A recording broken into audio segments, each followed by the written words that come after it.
নমস্কার আমার প্রিয় শ্রোতা বন্ধুরা, অল ডে সাসপেন্সের পর্দায় আমি রয়েছি আপনার সঙ্গে সুদর্শন। আজ আপনাকে আমি নিয়ে যেতে চলেছি রাজস্থানের মাধবপুর নামের একটি প্রত্যন্ত গ্রামাঞ্চলে, যেখানে যেতে যেতে পথে থাকছে প্রচণ্ড ভয়ঙ্কর অনুভূতি এবং রহস্যের সমাহার, যেখানে হঠাৎ করেই শোরগোল ওঠে আত্মাদের কান্নার। মাধবপুর গ্রামের নিকটবর্তী একটি পুরনো রেল স্টেশন, যার নাম চন্দ্রগড়। দিনের বেলা নিরীহ মনে হলেও রাতের আঁধারে সেই গ্রাম রূপ নেয় এক ভয়ঙ্কর ভুতুড়ে স্থানে, এবং এই স্টেশনটির পেছনে লুকিয়ে আছে বহু পুরনো ভয়াবহ রহস্য, যার সাথে জড়িয়ে আছে বেশ কিছু মানুষ এবং এক ধ্বংসাত্মক ষড়যন্ত্র।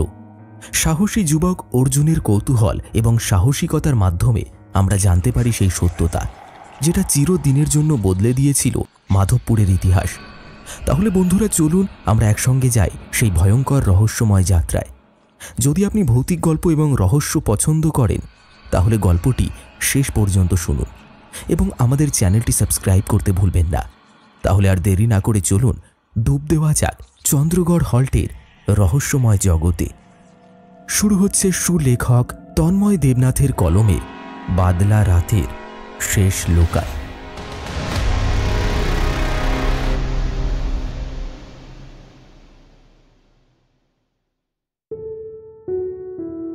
একজন জার্নালিস্ট হিসেবে অর্জুনের বেশ দক্ষতা থাকা সত্ত্বেও তার যোগ্যতা অনুযায়ী রিটার্ন সে কোনোদিনই পায়নি।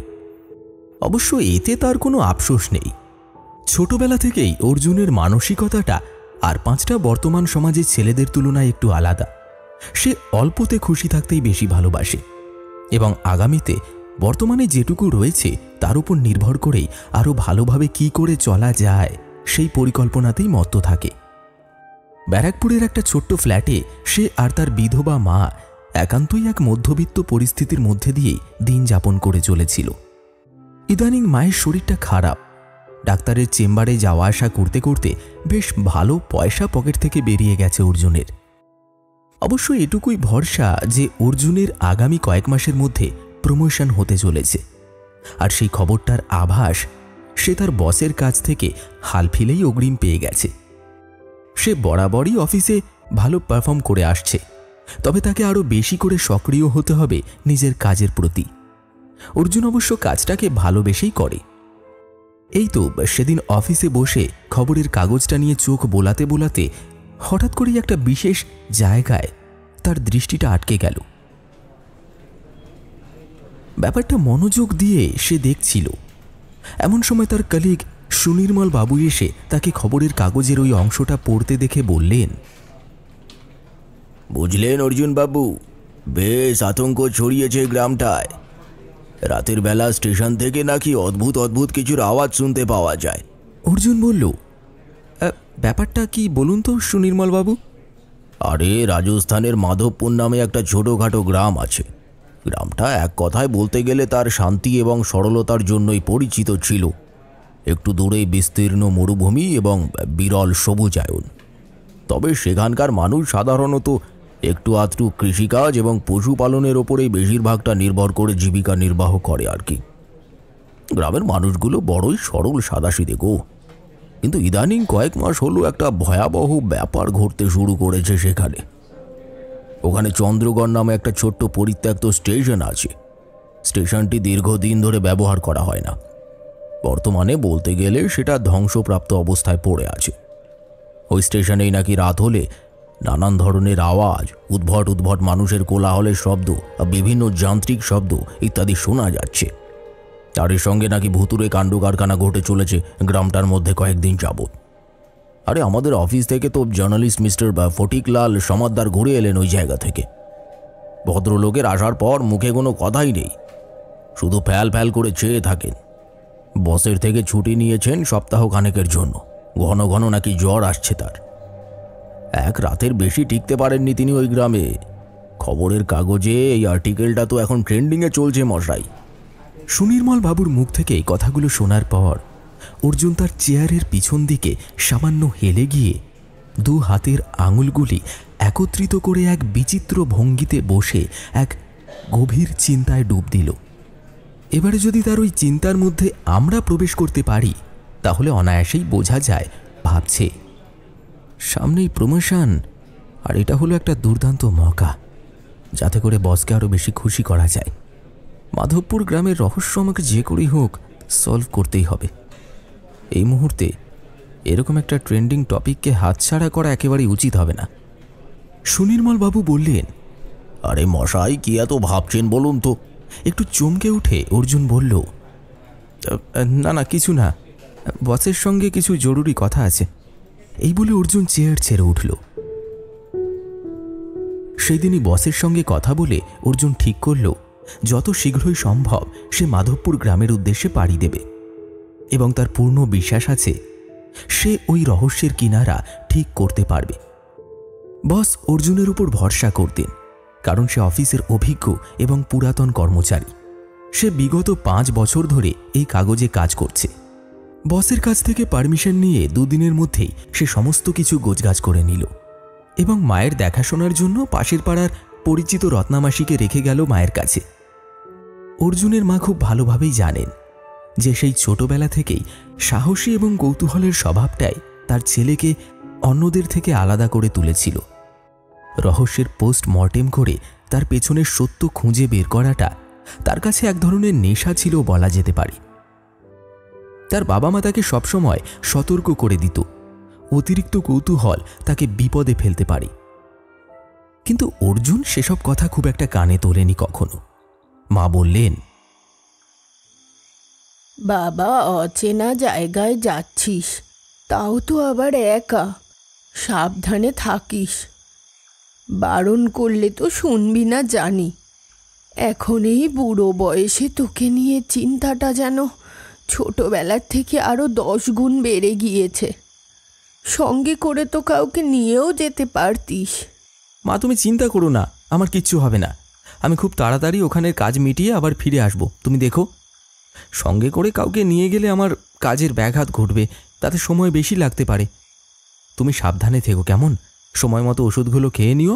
রত্নামাসিকে আমি সমস্ত কিছু বুঝিয়ে বলে দিয়েছি, আশা করি কোনো অসুবিধা হবে না। এবারে তুই ফিরে আয়, তোর একটা দেখবি বিয়ের ব্যবস্থা করেই ছাড়ব। মায়ের কথা তো তুই শুনবি না, তখন দেখবি বউ তোকে কিভাবে জব্দ করে। অর্জুন একটু হাসল। ব্যাগপত্র আর ঠিকানা সে আগে থেকেই গুছিয়ে রেখেছিল। ভোরবেলা বাড়ি থেকে বেরিয়ে প্রথমে হাওড়া স্টেশন এবং সেখানে 10:30টার হাওড়া যোধপুর SF এক্সপ্রেসে চেপে প্রায় পরদিন দুপুর 12টা নাগাদ সে পৌঁছল যোধপুর রেল স্টেশনে। তারপর সেখানে স্থানীয় লোকজনদের জিজ্ঞাসা করে সে জানতে পারল তাকে মাধবপুর যেতে গেলে ট্যাক্সি ভাড়া করতে হবে এবং প্রায় 20 কিলোমিটারের সফর পার করার পর সে গিয়ে পৌঁছবে উদয়পুরে, অর্থাৎ মাধবপুরের কাছাকাছি অঞ্চলে। এখানে একটি কথা আপনাদেরকে বলে রাখা প্রয়োজন। রাজস্থান অঞ্চলের বেশিরভাগ মানুষই বাংলা ভাষা খুব একটা বোঝেন না, তাই সেখানে অর্জুনকে মানুষের সঙ্গে বার্তালাপ করার প্রয়োজনে হিন্দি ভাষার ব্যবহার করতে হয়েছিল। তবে আমাদের এই গল্পের সম্পূর্ণ ঘটনাটির উল্লেখ বাংলা ভাষায় করা হয়েছে। তাহলে চলুন শোনা যাক এই গল্পের পরবর্তী অংশ। যোধপুর স্টেশন থেকে ট্যাক্সি ভাড়া করে অর্জুন যখন শেষমেশে মাধবপুরে পৌঁছল তখন সময় দুপুর 2:30। গ্রামটা বড্ড ফাঁকা আর নির্জন, যেন প্রাণের স্পন্দন এই গ্রাম ছেড়ে অনেক দূরে কোথাও পালিয়ে গেছে। ব্যাগপত্র হাতে উঠিয়ে অর্জুন পায়ে হাঁটা শুরু করল। কিছু দূর এগোতেই রাস্তার ধারে একটি ছোট্ট চায়ের দোকান নজরে পড়ল তার। অর্জুন সেদিকেই এগিয়ে গেল। দেখল একজন বৃদ্ধ ব্যক্তি দোকানের ভিতর চুপচাপ বসে আছে। একেতেই বৈশাখ মাস, তার উপর রাজস্থানের এই অঞ্চলের গরমটা যেন আরও বেশি করে তার প্রভাব বিস্তার করেছে। তবে দোকানের ভিতরের বৃদ্ধর যেন সেদিকে কোনো ভ্রুক্ষেপই নেই। ওই গরমের মধ্যেও সে দিব্যি ঘুপটি মতো ছোট্ট দোকানটায় বেশ আরাম করেই বসে আছে। অর্জুন তাকে জিজ্ঞাসা করল, এই যে শুনছেন? বৃদ্ধ লোকটি মুখ তুলে চাইল, তারপর বলল, হ্যাঁ বাবুজি, ক্যা লেঙ্গে? অর্জুনের খুব খিদেও পেয়েছিল তখন, তাই সে 1 কাপ চা আর 2টো বিস্কিট অর্ডার করে একটা ভাঙাচোরা নড়বড়ে বেঞ্চির ওপর বসে পড়ল। তারপর বৃদ্ধকে উদ্দেশ্য করে বলল, আমি একজন খবরের কাগজের লেখক। শুনলাম আপনাদের গ্রামে বেশ কিছুদিন ধরে কিছু অদ্ভুত ঘটনা ঘটছে, সে ব্যাপারেই জানতে এসেছি আর কি। অর্জুনের কথাটা শেষ হতে না হতেই বৃদ্ধ অবাক বিস্ময় ভরা দৃষ্টিতে তার মুখ পানে ঘাড় তুলে চাইল। তার চোখে মুখের অবস্থা দেখে স্পষ্ট আন্দাজ করা যায় সে মনে মনে ভাবছে, এমন একটা বিভীষিকার কথা ভেবেও একটা মানুষ স্বেচ্ছায় কি করে গ্রামে প্রবেশ করতে পারে। তারপর বৃদ্ধ লোকটি তার মনের কথাটি শব্দ প্রয়োগের মাধ্যমে অর্জুনকে উদ্দেশ্য করে বলল, অভিশাপ তো, এক ভয়ঙ্কর অভিশাপ নেমে এসেছে এই গ্রামে। সব শেষ হয়ে যাবে, সব শেষ। দিনের আলো থাকলেও মানুষ একা বাইরে বের হয় না যেই গ্রামে, সেই গ্রামে তুমি বাবা কিসের তাগিদে আসতে গেলে? ফিরে যাও, এক্ষুনি ফিরে যাও, নইলে ভয়ঙ্কর বিপদে পড়তে হবে তোমাকেও। আমি তো ফিরে যাওয়ার জন্য আসিনি, এখানকার রহস্য উদ্ঘাটন না করলে যে আমার রাতের ঘুম হবে না। এই গ্রামে রাত কাটালে এমনিতেই আপনার চোখে ঘুম আসবে না। তা না আসুক গে, ক্ষতি নেই। তা আপনি একাই দোকানে বসে আছেন, আপনার বুঝি ভয় করে না? আমার বাবার সংসারে কেউ নেই। আমার স্ত্রী ছিলেন, বছর 35 আগে মারা গেছেন। এ গ্রামের প্রভাবশালী এবং বদমেজাজি ব্যক্তি বিজয় সিংহ এর দরবারে আমার স্ত্রী ঝিয়ের কাজ করত। একদিন তার ঘর পরিষ্কার করতে গিয়ে টেবিলের উপরে থাকা একটি বহু পুরাতন আর অমূল্য শখের ফুলদানি ভুলবশত তার হাতে ধাক্কা খেয়ে মাটিতে পড়ে গিয়ে ভেঙে চৌচির হয়ে যায়। ব্যাপারটা দেখে বিজয় সিংহ প্রচণ্ড ক্রুদ্ধ হয়ে এগিয়ে যান এবং একটি ভারী কাচের পাত্র দিয়ে আমার স্ত্রীর মাথায় সজোরে আঘাত করেন। সঙ্গে সঙ্গে নিহত হন আমার স্ত্রী। তেনারা ধনী মানুষ, প্রচুর টাকা পয়সার অধিকারী। আইন কানুন সব কিছু তাদের হাতের মুঠোয়। পরিবারে আমার আর কেউ নেই। তবে থেকেই আমি একা এই চায়ের দোকানে নিজেকে কোনো মতে বাঁচিয়ে রেখেছি।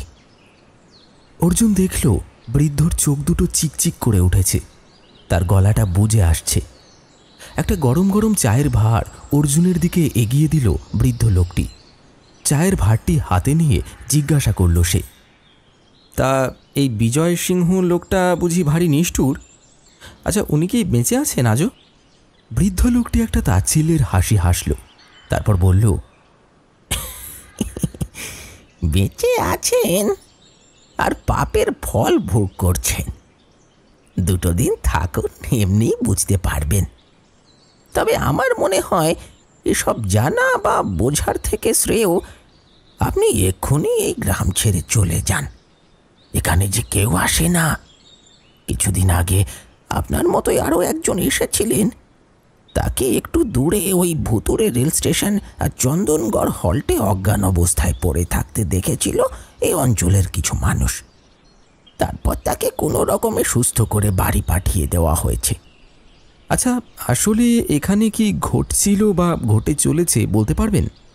প্রশ্নটা শুনেই বৃদ্ধ লোকটির চোখ দুটো জল করে উঠল। তার চোখে মুখে একটা ভয়ের স্পষ্ট ছাপ পরিলক্ষিত হচ্ছিল। সেটা বেশ আন্দাজ করতে পারল অর্জুন। বৃদ্ধ কাঁপা কাঁপা গলায় বলল, সেসব আলোচনা না করাই ভালো বাবু। বললে তারা শুনে ফেলবে। তারা যে গ্রামের আকাশে বাতাসে সর্বত্র মিশে রয়েছে। হয়তো আপনার পাশে বা আপনার পিছনেই দাঁড়িয়ে আমাদের কথা শুনছে। বৃদ্ধর মুখে এমন ধরনের কথা শুনে এই দিন দুপুর বেলাতেও অর্জুনের মনে কেমন যেন ভয় ভয় হতে লাগল। তবে সত্যি যে গ্রামের মধ্যে এতটা আতঙ্ক ছড়িয়ে পড়ার পেছনের আসল রহস্যটা কি, সেটা জানার প্রবল কৌতূহল আর ইচ্ছাটা তার মনকে কেবলই উত্তেজিত করে তুলতে লাগল। অর্জুন বলল, না, এখান থেকে আমি যাচ্ছি না। তবে হ্যাঁ, খুব উপকার হয় যদি আপনি এখানে 2 দিন থাকার মতো কোনো ব্যবস্থা করে দিতে পারেন, মানে যদি কোনো ঘর ভাড়া পাওয়া যায় আর কি। বৃদ্ধ আবারও তাচ্ছিল্যের হাসি হেসে বলল, সব গ্রাম অঞ্চল বাবু, এখানে নিজেদের থাকার মতো ঘরই মানুষের নেই। তারা আপনাকে ভাড়া দিতে যাবে কোথা থেকে? তবে আপনি যদি এখানে একান্তই থাকতে চান, তাহলে আপনার আগে আসা ওই বাবুর মতো আপনি চন্দ্রগড় স্টেশনের কাছেই একটা পুরনো জঙ্গল বাড়ি আছে। সে বাড়ির লোক এখন বিদেশে চলে গেছে, ওখানে কেউ এখন থাকে না, ঘরগুলো পরিষ্কার। আপনি চাইলে সেখানেই থাকতে পারেন, অবশ্য যদি আপনার প্রাণের মায়া না থাকে। অর্জুন সাহসী ছেলে। ভূত প্রেত বা অলৌকিক বিষয়বস্তুর উপর বিশ্বাস বা ভয় কখনোই তার ছিল না। তবে এই ধরনের আলোচনা প্রসঙ্গে যত বড় সাহসী মানুষই হোক না কেন, তার মনেও কোথাও যেন একটা ছোট্ট ভয়ের রেশ আগুনের ফুলকির মতোই নাড়াচাড়া দিয়ে ওঠে। অর্জুনের মানসিক অবস্থাটাও তখন ঠিক তেমনই ছিল। একদিকে ভয়, আবার অন্যদিকে দুর্বার সাহস যেন একসঙ্গে যুদ্ধ করে চলছিল তার মনের ভেতরে। কিন্তু সে মনের সাহসিকতাটাকেই প্রাধান্য দিয়ে বৃদ্ধের কাছ থেকে ওই জঙ্গল বাড়ির যাওয়ার রাস্তাটা জেনে নিল। তারপর চায়ের পয়সা মিটিয়ে দিয়ে দোকান থেকে বেরিয়ে পড়ল। পথে যেতে যেতে সে দেখল ওই অঞ্চলের মানুষরা তাদের ছাগল, গরু আর গৃহপালিত পশুদের নিয়ে বাড়ির অভিমুখে রওনা দিয়েছে। বোধহয় সন্ধ্যার আতঙ্ক নেমে আসার আগে তারা বাড়ি পৌঁছানোর জন্য তাড়াহুড়ো করছে।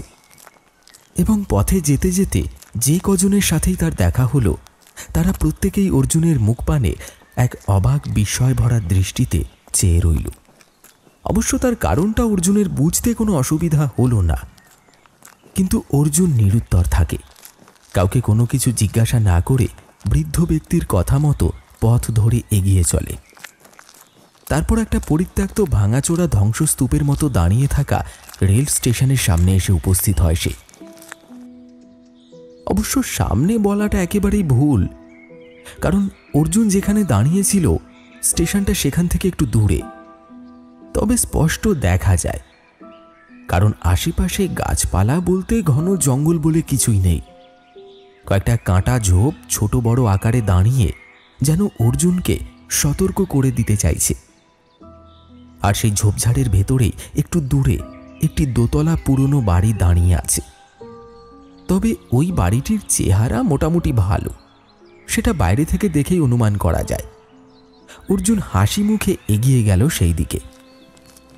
বাড়িটার ভেতরে প্রবেশ করতেই দেখল ফটিকলাল বাবু এখানে তার থাকার চিহ্ন হিসেবে বেশ কিছু জিনিসপত্র ফেলে রেখে গেছেন।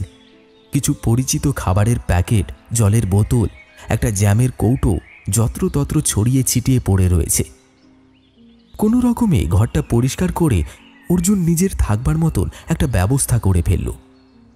রাতের অন্ধকারকে সরিয়ে আলোকিত করার জন্য সে সঙ্গে করে একটা চার্জার লাইট নিয়ে এসেছিল। সেটা ঘরের এক কোণে প্রতিস্থাপন করল সে, কারণ খুব শীঘ্রই সন্ধ্যার অন্ধকার নেমে আসবে।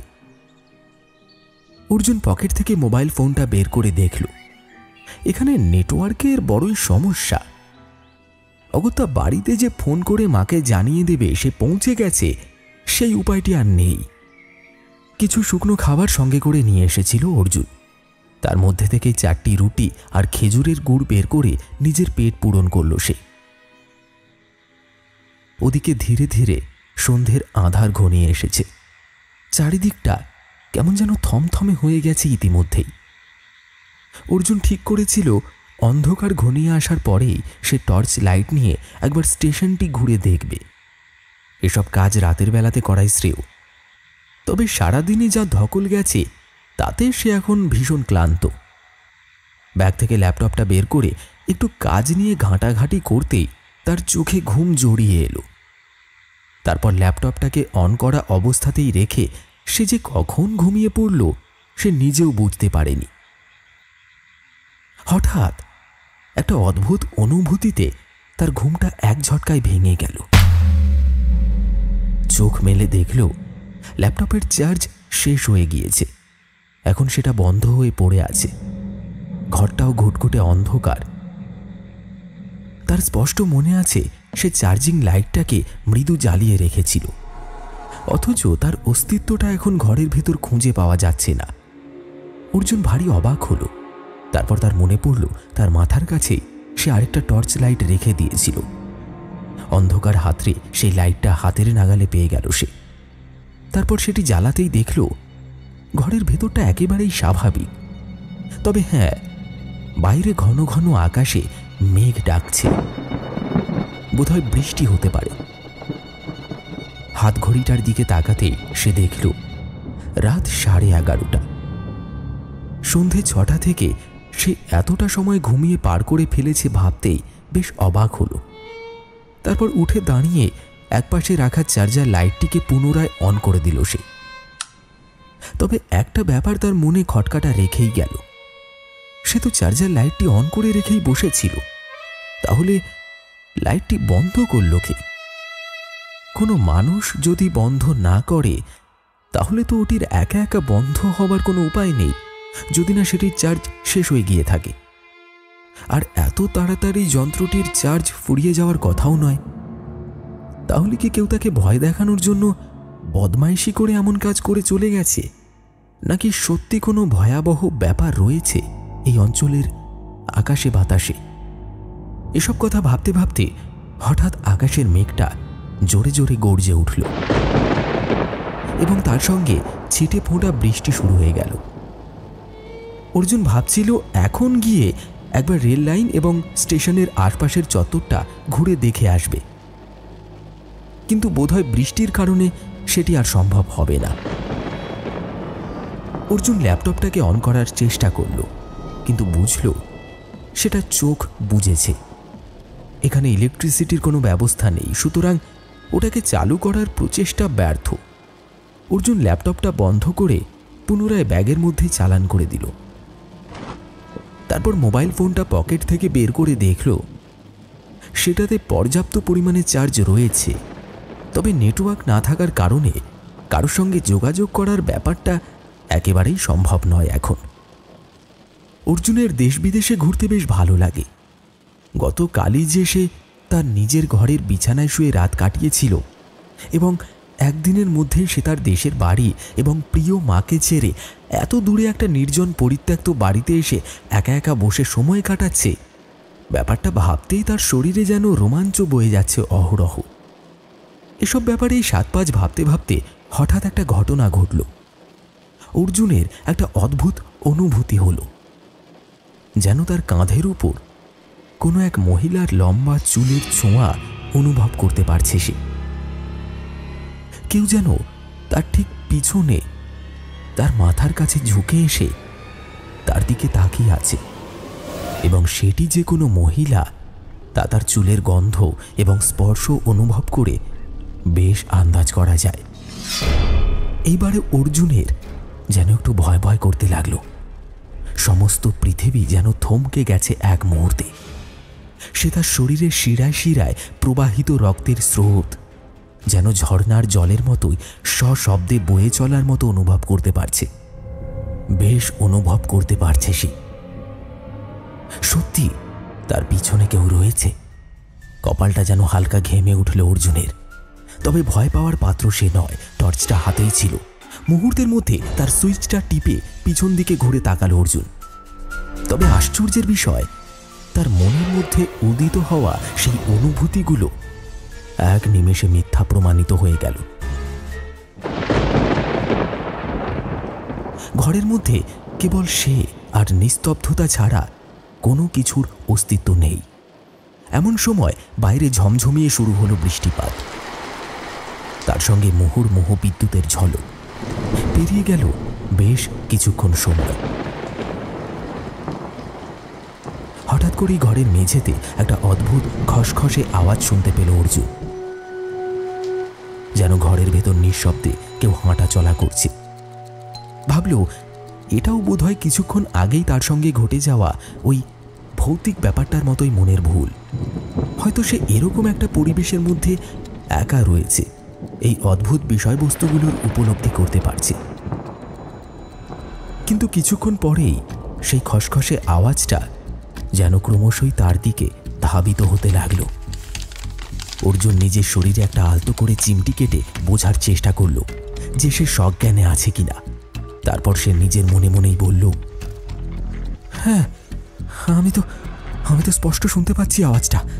একটা স্পষ্ট খসখসে আওয়াজ, ঠিক যেন কেউ মাটি ঘষতে এগিয়ে আসছে, এবং সেটা আলতোভাবে নয়, বেশ বেশ ভারী কিছু একটাকে টেনে নিয়ে আসা হচ্ছে যেন।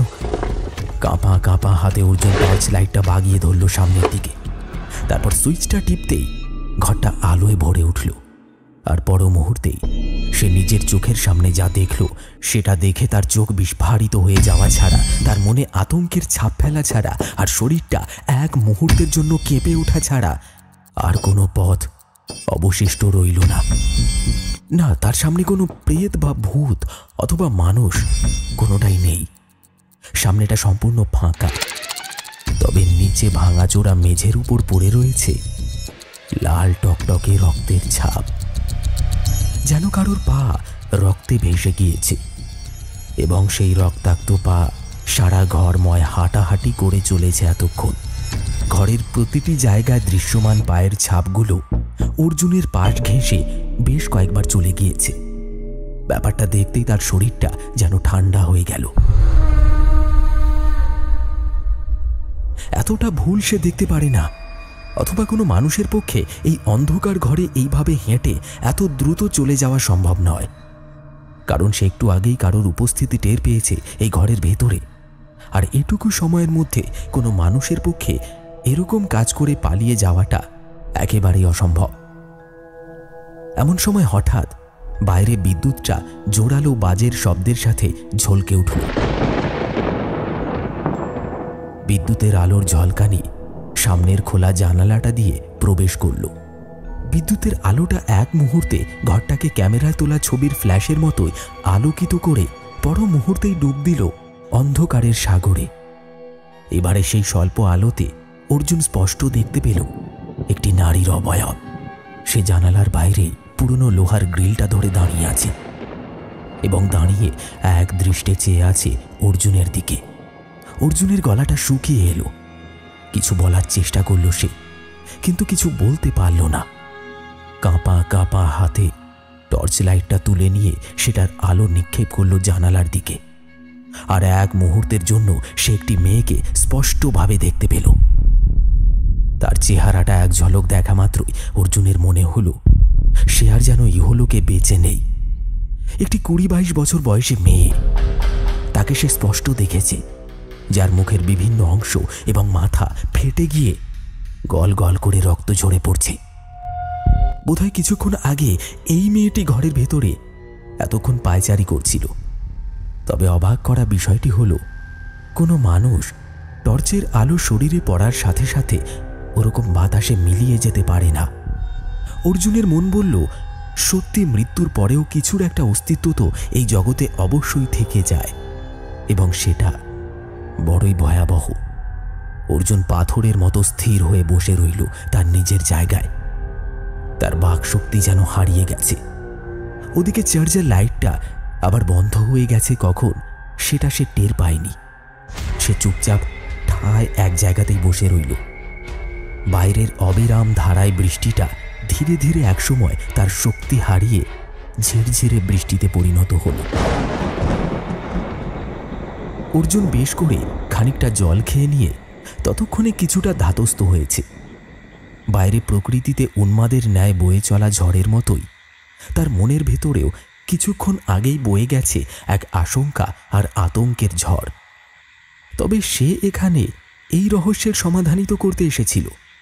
এটা ভেবে খুশি হলো অর্জুন যে ভৌতিক ব্যাপারগুলো সে তার নিজের চোখে এতক্ষণ দেখেছে এবং অনুভব করতে পেরেছে।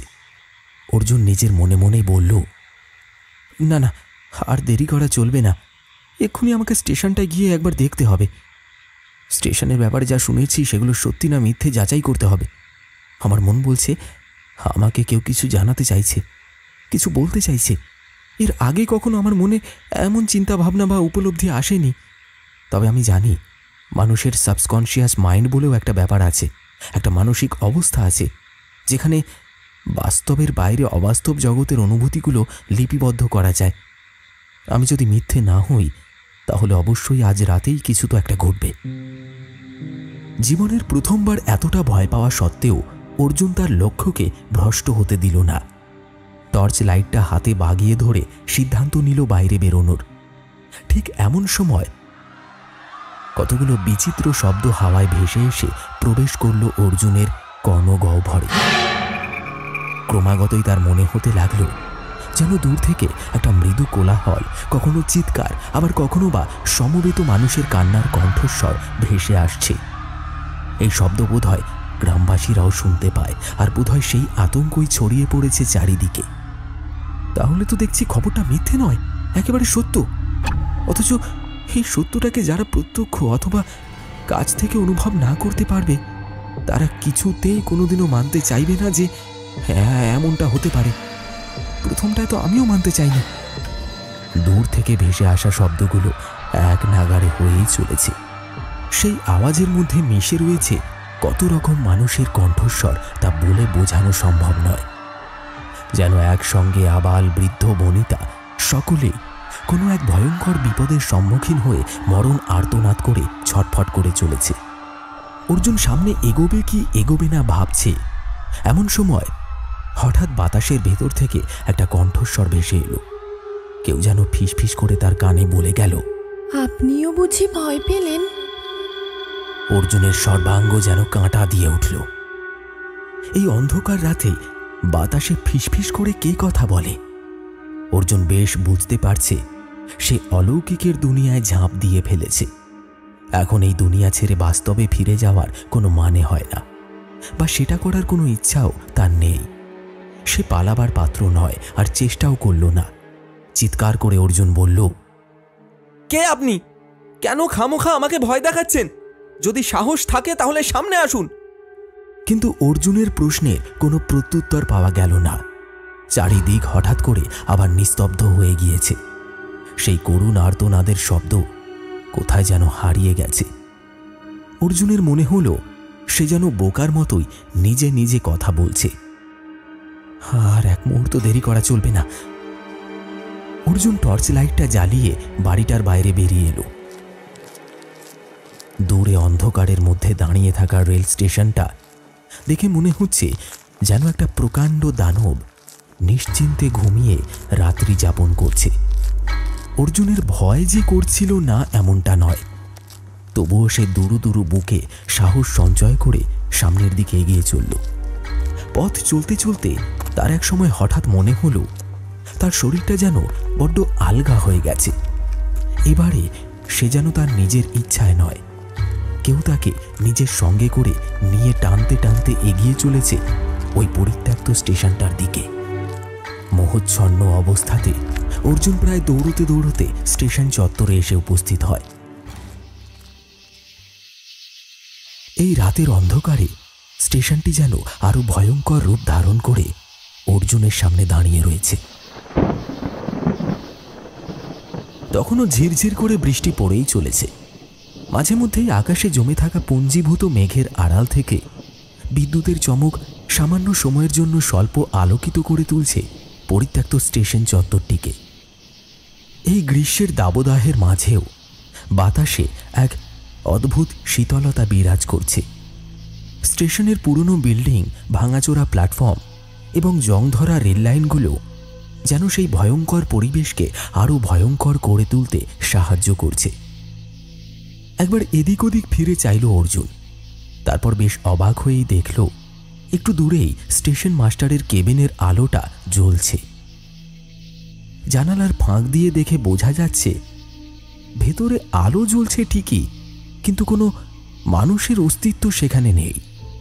প্রচণ্ড কৌতূহল মনের মধ্যে নিয়ে সামনের দিকে এগিয়ে চলল অর্জুন।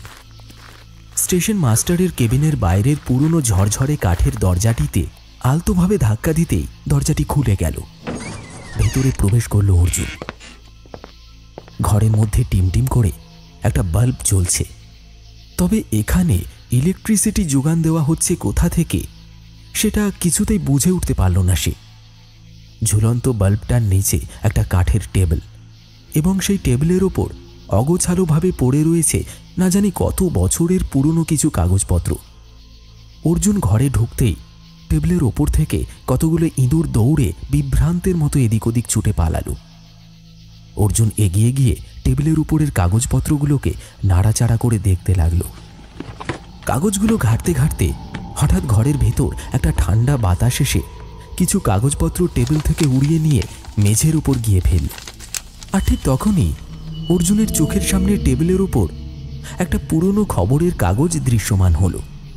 আর কাগজের ওই বিশেষ পাতাটার মধ্যে এই স্টেশনের দুর্ঘটনার বিবরণ সম্পর্কে কিছু লেখা আছে এবং সেই দুর্ঘটনায় মারা যাওয়া ব্যক্তিদের নামের একটা লিস্টও আছে।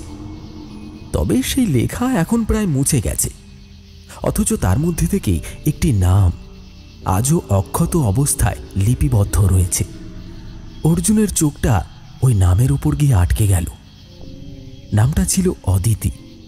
তবে এসবের এখন আর কোনো অর্থ বা মাহাত্ম্য নেই দুনিয়ার কাছে। এসবই অতীত, কোনো এককালে ঘটে গিয়েছিল।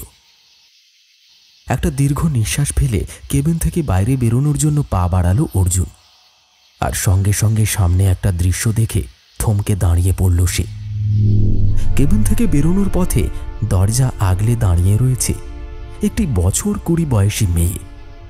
এই মেয়েটার চেহারার সঙ্গে যেন অর্জুন কোথাও একটা মিল খুঁজে পেল কিছুক্ষণ আগে ওই পুরনো বাড়িতে দেখা সেই রক্তাক্ত মেয়েটির। তবে এই মেয়েটি সম্পূর্ণ স্বাভাবিক। তার শরীরে কোনো ক্ষত চিহ্ন নেই, শুধুমাত্র তার চোখ দুটো কেমন যেন শুকনো আর নিস্তেজ, এবং শরীরের চামড়ার রং কেমন যেন ফ্যাকাশে। অর্জুন প্রথমটায় চমকে গেলেও পরক্ষণেই নিজেকে সামলে নিয়ে বলল, কে আপনি? আর এত রাতে এখানে কি করছেন? মেয়েটি মৃদু হাসল, তারপর বলল, আমি কে সেটা জানার থেকেও বেশি জরুরি আমি কেন এখানে এসেছি সেটা জানা, এবং আপনার সাথে কেনই বা কথা বলতে চাইছি। অর্জুন মেয়েটির কথার মানে কিছুই বুঝতে পারল না। সে বলল, ঠিক বুঝলাম না, একটু খোলাসা করে বলবেন কি?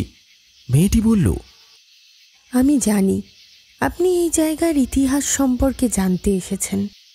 এখানে কি চলছে, কি রহস্য লুকিয়ে রয়েছে এই গ্রামে, হঠাৎ করে এই গ্রাম কেন এত আতঙ্কিত হয়ে উঠেছে, এই সব প্রশ্নেরই উত্তর খুঁজতে আপনি এখানে এসেছেন।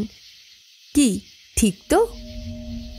অর্জুন অবাক হয়ে যায় মেয়েটির কথাগুলো শুনে। মেয়েটি কিভাবে জানলো অর্জুনের এখানে আসার আসল কারণটা কি? অর্জুন জিজ্ঞাসা করল, আপনি আমার ব্যাপারে এত কিছু জানলেন কিভাবে? আর আপনি কি ওই ভাঙাচোরা বাড়িটায়, অর্থাৎ যেখানে আমি গিয়ে উঠেছি, সেখানে আমায় ভয় দেখাতে গিয়েছিলেন? মেয়েটি আবার মৃদু হাসল, তারপর বলল, আপনাকে ভয় দেখানোর কোনো অভিপ্রায়ই আমার নেই। তবে হ্যাঁ, এটা সত্যি, আপনি যেমন রহস্যের সন্ধান করছেন, আমিও তেমন একজন মানুষের সন্ধান করছি যিনি আমায় সাহায্য করতে পারবেন। আপনার আগেও এখানে একজন এসেছিলেন, তিনি কিছু একটা দেখে ভয়ে পালিয়ে গেলেন, তাই আমার কাজটাও অসম্পূর্ণ রয়ে গেল। আপনি কি আমায় একটু সাহায্য করতে পারবেন? খুবই করুণ কণ্ঠস্বরে কথাগুলি মেয়েটি বলে গেল। অর্জুনের মন খানিকটা বিগলিত হল। অর্জুন বলল, হ্যাঁ, নিশ্চয়ই সাহায্য করব, যদি আমার সামর্থ্যের মধ্যে হয় তো কেন করব না।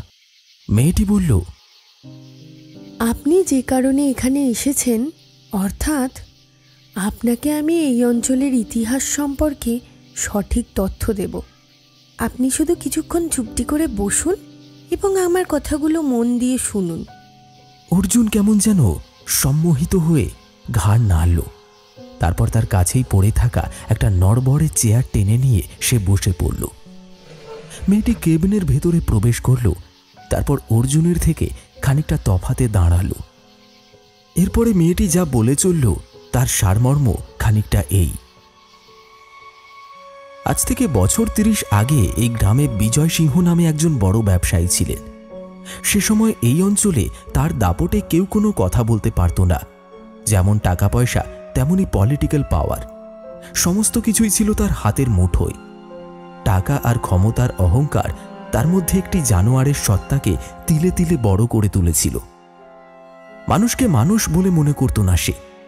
অবৈধভাবে তিনি মাদক ব্যবসা, অস্ত্র পাচার এবং জমি দখলদারির সাথে জড়িয়ে থাকতেন সর্বদা। তার অত্যাচারে কত নিরীহ মানুষের যে প্রাণ গেছে তা হিসেবের বাইরে। বিজয় সিংহ এবং হরনাথ চট্টোপাধ্যায় দুজনে ছিলেন শৈশবের বন্ধু। ছোটবেলা থেকেই তাদের মধ্যে ছিল গভীর বন্ধুত্ব।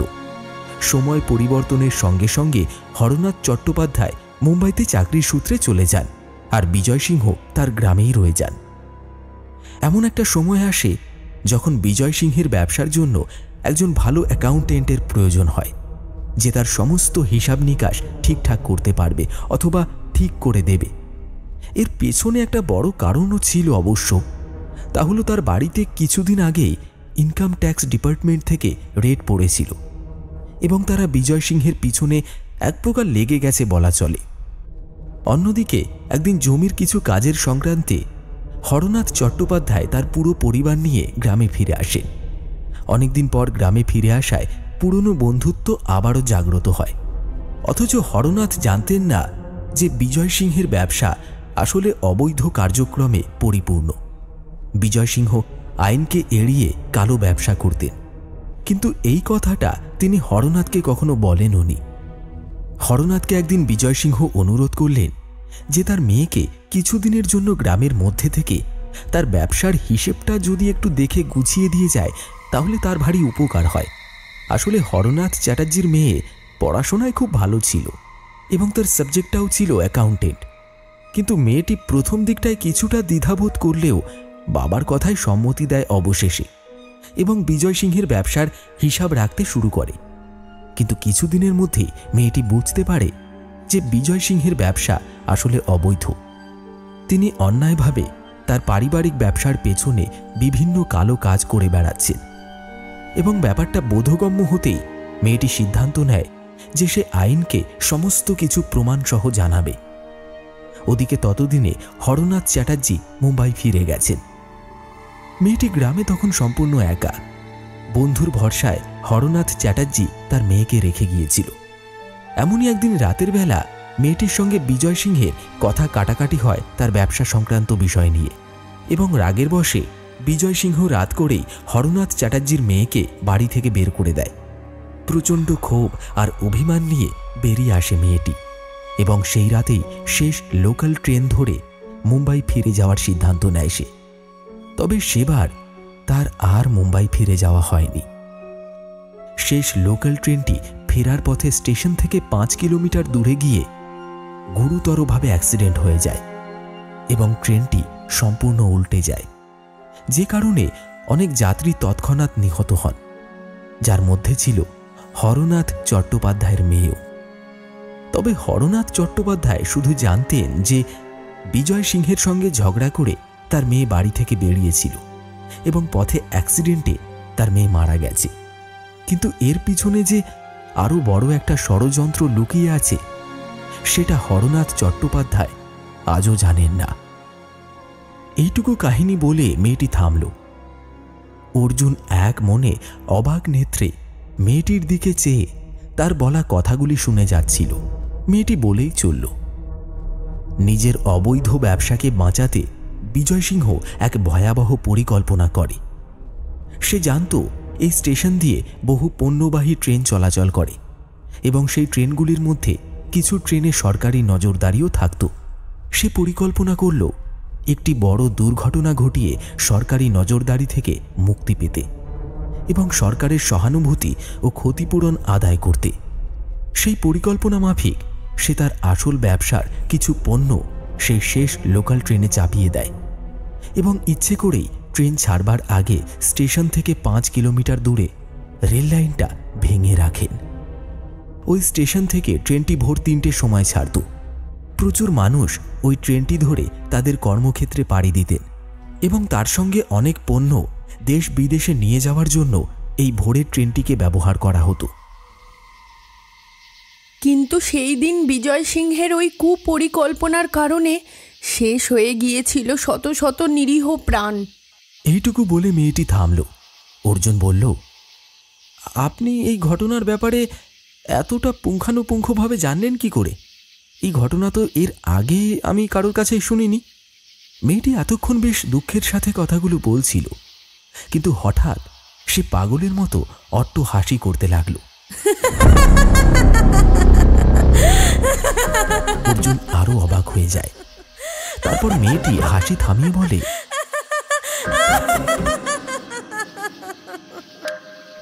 আমার নাম অদিতি। আমি সেই হরনাথ চ্যাটার্জির মেয়ে। তবে আজ আমি শুধুমাত্র একটি অবয়ব।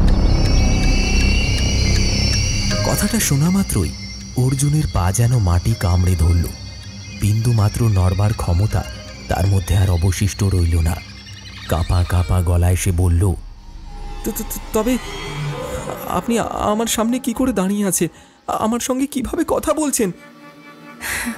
হয়তো এতদিন আমি আপনাকেই খুঁজছিলাম, তাই আজ আমি আপনার সাথে এতটা সময় ধরে কথা বলতে পারছি। নয়তো এর আগে সুযোগ হয়নি কারোর সঙ্গে এতটা কথা বলার। হয় সবাই ভয় পেয়ে অজ্ঞান হয়ে গিয়েছে, নয়তো পালিয়ে গিয়েছে। আজ আপনাকে সবটা জানালাম। ওই অর্জুন সিংহকে যতদিন না পর্যন্ত আমি মারতে পারছি, ততদিন আমার আত্মার শান্তি হবে না। আপনি হয়তো ওকে আইনের হাতে তুলে দিতে এসেছেন, কিন্তু আপনার কাছে আমার অনুরোধ, দয়া করে আমায় সাহায্য করুন, যাতে আমি আমার প্রতিশোধ নিতে পারি। একটু পরেই ভোর 3টে বাজবে। আবার তখনই স্টেশনে শুরু হবে ওই দিনের সেই ঘটনার পুনরাবৃত্তি। সেই ট্রেনে আমার মতোই অনেক মানুষের অতৃপ্ত আত্মা তাদের সফরের জন্য বেরিয়ে পড়বে। তাই সেই ট্রেন আসার আগেই আমি চাই আপনি এই সমস্ত ব্যাপারটা জেনে তাড়াতাড়ি এখান থেকে ফিরে যান। কি আমাকে সাহায্য করবেন তো? আপনি বলুন আমায় কি করতে হবে। আমি যথাসাধ্য চেষ্টা করব।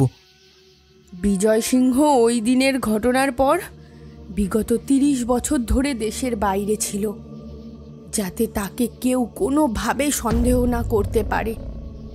তবে এখন তার শরীরের অবনতি ঘটেছে। তার কুকর্মের সাজা সে এমনিতেই ঘরে বসে পাচ্ছে। দুরারোগ্য রোগে আক্রান্ত সে। তার সঙ্গে তার পরিবারের সকলেই একসময় সাথ দিয়েছিল। এখন পরিবারের কেউই আজ ভালো নেই। হয়তো সে আর বেশি দিন বাঁচবেও না, এবং তারপরে তার পরিবারটাও ধীরে ধীরে শেষ হয়ে যাবে। তবে তাকে নিজের হাতে না মারতে পারলে আমার আত্মার মুক্তি ঘটবে না। আমার মৃত্যুর খবর শুনে আমার বাবা মা একেবারে ভেঙে পড়েছিল। তাদের শারীরিক অবস্থা এখন ভালো নয়। তাদেরকে দেখার মতো আর কেউ নেই। আমি ছিলাম তাদের একমাত্র মেয়ে। আমার পরিবারটা যেমনভাবে সে শেষ করেছে, আমি সেইভাবেই এর বদলা নিতে চাই। আপনি তাকে মারতে চান, তাহলে আপনি আপনার উদ্দেশ্যে এগিয়ে যাচ্ছেন না কেন? কিসের ভয় আপনার? বিজয় সিংহ এখন বাড়ি থেকে আর বের হন না, এবং গ্রামে আসার সময় তিনি যাগযজ্ঞ আর পূজা পাঠের মাধ্যমে তার বাড়ি বন্ধন করে রেখেছেন, যার ফলে আমি ওই বাড়িতে প্রবেশ করতে পারছি না। তিনি এই গ্রামে এসেছেন 2 মাস হলো। তার গ্রামে প্রবেশ করার পর থেকেই এই স্টেশন চত্বরের সমস্ত আত্মাদের সঙ্গে আমার আত্মাও প্রকট হয়ে উঠেছে। যেহেতু আমাদের সকলের মৃত্যুর জন্য এই একটি মানুষই দায়ী, তাই আমরা সকলেই তার ওপর ক্ষিপ্ত। আসলে মানুষ জীবিত থাকতে যা দেখতে পারে না, যা বুঝতে পারে না, তা মৃত্যুর পর অনায়াসেই অনুধাবন করতে পারে। তাই আমাদের মৃত্যুর আসল কারণটা আমরা সকলেই জানি।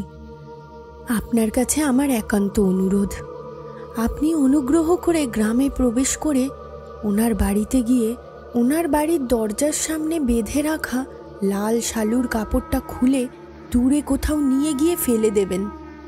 ব্যাস, আপনাকে আর কিচ্ছু করতে হবে না। তবে আমি আপনাকে জোর করব না। আপনি আপনার ন্যায় এবং নীতির বিবেচনার দিক থেকে একেবারেই ঠিক। তাকে আইনের হাতে তুলে দিলে হয়তো আপনি কোনো পাপ করবেন না, কিন্তু আমরা বঞ্চিত থেকে যাব আমাদের প্রাপ্যটুকু থেকে, এবং তার সঙ্গে বন্দি থেকে যাবে সকল আত্মারা এই স্টেশন চত্বরে। তবে আজকে যদি আপনি আমাদের সাথ দেন তাহলে হয়তো সেক্ষেত্রে আপনি কোনো পাপ করবেন না, বরং পুণ্যের মাত্রাটা বাড়বে। কারণ আপনি মুক্তি দিচ্ছেন অজস্র অতৃপ্ত আত্মাকে, যারা এতকাল যাবৎ এই বন্ধনের জ্বালা সহ্য করে এসেছে। এর বেশি আমার আর কিছু বলার নেই, বাকিটা আপনার ইচ্ছে। ওই দেখুন, সময় হয়ে এলো, আপনি তাড়াতাড়ি এবারে যান। অর্জুন মুগ্ধ হয়ে মেয়েটির বলা কথাগুলো শুনে যাচ্ছিল। মেয়েটি থামতেই সে যেন সম্বিত ফিরে পেল, আর তখনই তার কানে ভেসে এলো দূর থেকে একটি ট্রেনের হুইসেলের শব্দ, যে ট্রেনটি হয়তো আর কোনোদিনও ফেরেনি। অর্জুন মেয়েটিকে কিছু বলতে যাবে, এমন সময় সে নিজের চোখের সামনে মেয়েটিকে বাতাসের মধ্যে অদৃশ্য হয়ে যেতে দেখল। এতক্ষণ ধরে সে তার নিজের চোখে যা দেখেছে আর যা শুনেছে সবটাই যেন কল্পনাতে সত্য। তবে অর্জুন যে বাস্তব জগতে দাঁড়িয়ে এগুলো পরখ করে চলেছে সেটা সে খুব ভালোভাবেই বুঝতে পারছে। সে আর দেরি না করে তৎক্ষণাৎ উঠে দাঁড়ালো এবং কেবিনের বাইরে বেরিয়ে এলো। আর বাইরের দৃশ্য দেখে অর্জুনের সারা শরীর ভয়ে ঠকঠক করে কাঁপতে লাগলো। সে দেখল অন্ধকার স্টেশন চত্বরটা হালকা ভোরের আলোয় আবছাভাবে পরিস্ফুট হয়ে উঠেছে এবং দূর থেকে বেশ কিছু কালো কালো ছায়ামূর্তি ধাবিত হয়ে আসছে স্টেশনের দিকে ট্রেন ধরার উদ্দেশ্যে।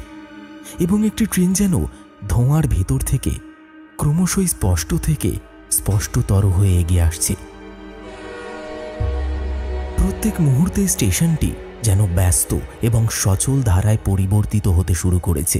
অর্জুন বুঝতে পারল তার এখানে এক মুহূর্ত দাঁড়ানোটা ঠিক হবে না। হাত দুটোকে মুষ্টিবদ্ধ করে দাঁতে দাঁত চেপে সে দৌড় লাগালো। দিক বিদিক জ্ঞানশূন্য হয়ে সে ছুটে চলল স্টেশনটিকে পরিত্যাগ করার একমাত্র লক্ষ্যের দিকে। কতক্ষণ সে এভাবে ছুটেছে তার মনে নেই। দৌড়তে দৌড়তে যখন সে আবার সেই পুরনো বাড়িটার কাছে এসে পৌঁছল, তখন সে স্পষ্ট শুনতে পেল পরিত্যক্ত স্টেশনটা থেকে লোকাল ট্রেনটা হুইসেল বাজাতে বাজাতে স্টেশন ছেড়ে এগিয়ে চলেছে এক মৃত্যুপুরীর দিকে। এরপরে কি হতে চলেছে সেটা এখন আর অজানা নয় অর্জুনের কাছে।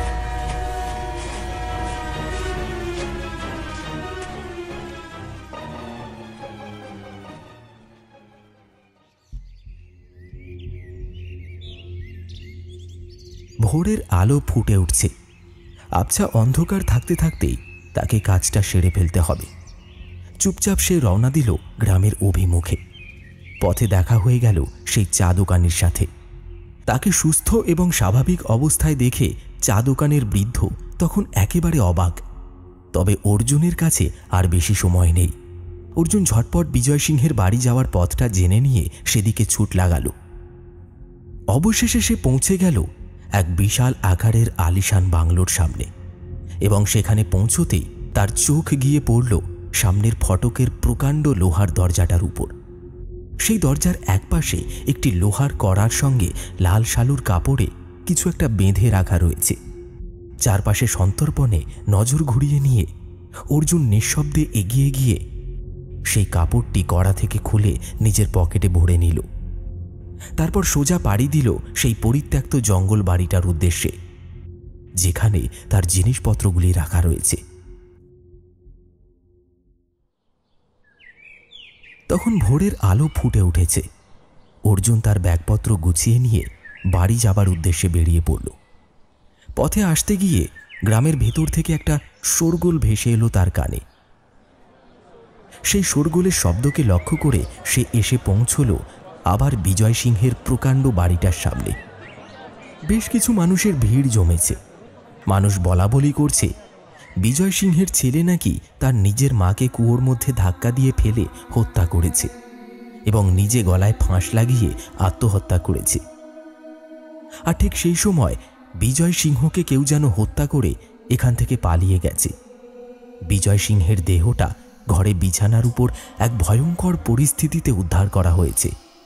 তিনি বিছানার উপর সোজাসুজি টানটান হয়ে শুয়ে থাকলেও তার ঘাড়টা ছিল ঘোরানো আর মুখটা ছিল বালিশের ভেতরে ঢোকানো, অর্থাৎ উল্টো দিকে। তবে কে বা কারা বা কেন এই কাজ করেছে সে ব্যাপারে কেউ কিছু জানে না। পুলিশ এবং গ্রামের লোক এসে জড়ো হয়েছে তার বাড়ির সামনে।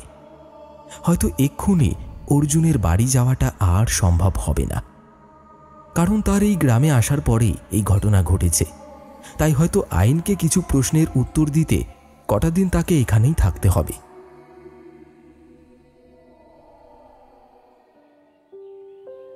এর পরের ঘটনা খুবই সাধারণ। পরবর্তী 2 দিন অর্জুন ওই গ্রামেই সেই চা দোকানওয়ালার বাড়িতে থেকে গিয়েছিল এবং পুলিশ তাকে জেরাও করেছিল। তবে ব্যাপারটা নিয়ে পুলিশও বেশি মাতামাতি করতে চাইল না, কারণ তারা জানত বিজয় সিংহ এবং তার পরিবার কী ধরনের মানুষ ছিলেন। খানা তল্লাশিতে অর্জুন ছাড়া পেয়ে যায় এবং সসম্মানে ফিরে আসে ব্যারাকপুরে তার সেই পুরনো ফ্ল্যাটে। ওই গ্রাম আজ মুক্ত, সেখানে আর প্রেত আত্মাদের সমাগম নেই। হয়তো ধীরে ধীরে ওই স্টেশনটি আবার সচ্ছল হয়ে উঠবে। তবে এই সকল ঘটনা জানে কেবলমাত্র 2 জন ব্যক্তি, এক অর্জুন নিজে এবং দ্বিতীয়জন অল্প দিনেই বিশ্বাস অর্জন করতে পারা সেই অভাগা বৃদ্ধ চায়ের দোকানদার, যার জীবনটাও ওই বিজয় সিংহের জন্যেই ছাড়খাড় হয়ে গিয়েছিল। শুনলেন বাদলা রাতের শেষ লোকাল। গল্পটি যদি আপনার ভালো লেগে থাকে তাহলে লাইক, কমেন্ট আর শেয়ার করতে ভুলবেন না। চ্যানেলটি যদি এখনো পর্যন্ত সাবস্ক্রাইব না করে থাকেন তাহলে এক্ষুনি সাবস্ক্রাইব করে নিন। আসছি আবার একটি রোমহর্ষক কাহিনীর সাথে আগামী এপিসোডে।